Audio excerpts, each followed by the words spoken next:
On les attend en général au mois de septembre. Nous sommes au mois d'octobre et ils ne sont toujours pas là.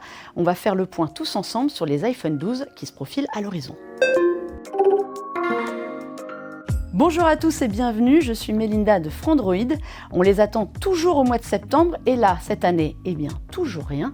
Les iPhone 12 doivent arriver par 4. On va faire le point sur tout ce qu'on en attend, les rumeurs et les choses dont on est à peu près sûr. Pour la première fois, on devrait avoir cette année 4 iPhone 12, mais alors tous avec un écran OLED qualifié de Super Retina chez Apple, tous avec le processeur A14 qu'on a vu apparaître sur le dernier iPad Air, et tous 5G. Ça, ce sont les grandes nouveautés dans les grandes lignes de cette nouvelle gamme, mais il y a quand même quelques petites différences. Tout d'abord au niveau des tailles d'écran. Il se murmure qu'un iPhone 12 mini verrait le jour avec un écran de 5,4 pouces. On trouverait un iPhone 12 avec un écran de 6,1 pouces, exactement comme l'iPhone 11 ou l'iPhone 10R avant lui, mais avec un écran OLED cette année.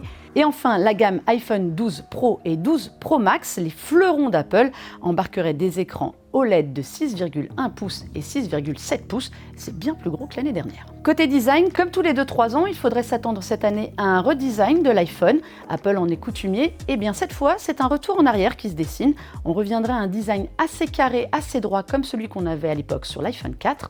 L'iPhone 12, pour l'ensemble de ses modèles, pencherait plutôt du côté de l'iPad Pro, avec des bords très carrés, très droits, un écran plutôt plat. Conséquence de ce redesign, on pourrait se retrouver avec des bordures d'écran beaucoup plus fines, beaucoup plus d'espace pour voir l'image, mais aussi, il se murmure, et ça reste au conditionnel, que la caméra TrueDepth, vous savez, celle qui sert à la reconnaissance faciale et donc au déverrouillage, serait elle aussi réduite. Enfin, une bonne chose. Ce n'est qu'à l'état de rumeur, et pourtant on l'a vu apparaître sur l'iPad Air, il serait bienvenu que le Touch ID fasse aussi son retour sur l'iPhone 12. Alors, sur un bouton d'alimentation, pouvoir utiliser son empreinte pour déverrouiller son téléphone en temps de port de masque, ce serait quand même super sympa. Du côté des choses aussi qu'on aimerait voir, mais qu'on ne verra sans doute pas cette année, il y a évidemment l'arrivée du port USB-C qu'on attend toujours pour recharger l'iPhone et qui se généralise sur l'ensemble de la gamme d'Apple. Le port Lightning aurait encore la cote, au moins pour une année. Et aussi l'écran 120 Hz qui existe lui aussi sur l'iPad Pro. Et bien sûr, l'iPhone, ce ne serait pas pour aujourd'hui. Apple y travaille, on le sait, mais cela pose pour le moment des problèmes sur la batterie qui, elle, ne supporte pas trop le changement. Tendance écolo toujours de mise chez Apple. On sait que l'Apple Watch est désormais privé de son adaptateur pour se recharger. Eh bien, attention, cela pourrait guetter aussi les utilisateurs d'iPhone 12. Il se murmure qu'Apple aurait fait une croix sur le chargeur. Si les 4 iPhone 12 ont le même design, la même puce et les mêmes capacités, vous vous demandez bien où se trouve la différence. Eh bien, elle se fera sur la photo a priori. L'iPhone 12 mini et l'iPhone 12 embarqueront 2 capteurs photo, un grand angle et un ultra grand angle, comme l'iPhone 11 l'année dernière, tandis que l'iPhone 12 Pro et l'iPhone 12 Pro Max auront le droit à leurs 3 capteurs photo, exactement comme l'an dernier, mais aussi à l'arrivée d'un capteur LiDAR, ce fameux capteur de profondeur qu'on trouvait sur l'iPad Pro dernière génération, qui permet d'avoir une meilleure approche de la profondeur, des distances, pour tout ce qui va être la photo évidemment, et différentes applis de mesure, de prise en considération de votre environnement. Le LiDAR a aussi des vertus en réalité augmentée si vous êtes amateur, il permet de faire tourner à la perfection de nombreuses applications, et pour accompagner cette demande de puissance, eh bien il y a un tout nouveau processeur qui se précise, l'A14, que l'on a perçu sur l'iPad Air, le tout nouveau qui a été récemment présenté. C'est le tout premier processeur gravé en 5 nanomètres au monde. Il promet 15% d'efficacité en plus, 20% d'exécution plus rapide. Ça va être puissant, ce sera accompagné de 4 ou 6 Go de RAM. On sait qu'Apple s'amuse tous les ans à décliner ses modèles en couleurs. L'iPhone 12 et l'iPhone 12 mini ne devraient pas y couper. Ils seraient évidemment disponibles en noir et en blanc, et évidemment en rouge aussi, la fameuse couleur Apple.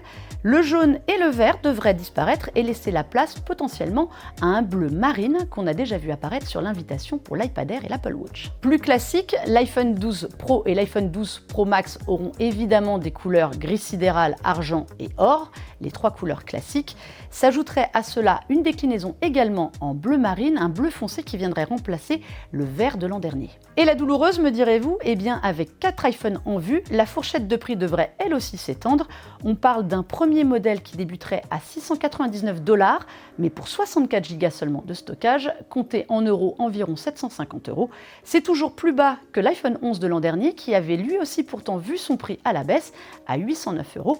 Mais cette fois, il serait remplacé par l'iPhone 12, lui aussi disponible en 64 Go et au tarif à peu près équivalent. Ces deux premiers modèles seraient disponibles en 3 configurations de stockage, 64, 128 Go ou 256 Go. Ils resteraient les seuls modèles sous la barre des 1000 € parce que l'iPhone 12 Pro, lui, débuterait à 999 $. Il faut donc s'attendre à un prix environ de 1100 €, mais pour 128 Go de stockage, ça monterait jusqu'à 512 Go et pour l'iPhone 12 Pro Max 512 Go, et bien là on atteindrait les 1399 $. Attendez-vous à dépasser allègrement les 1500 €.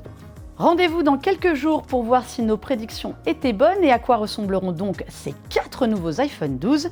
En attendant, si vous avez aimé cette vidéo, n'hésitez pas à nous laisser un petit commentaire, à vous abonner et à mettre un petit pouce, ça fait toujours plaisir.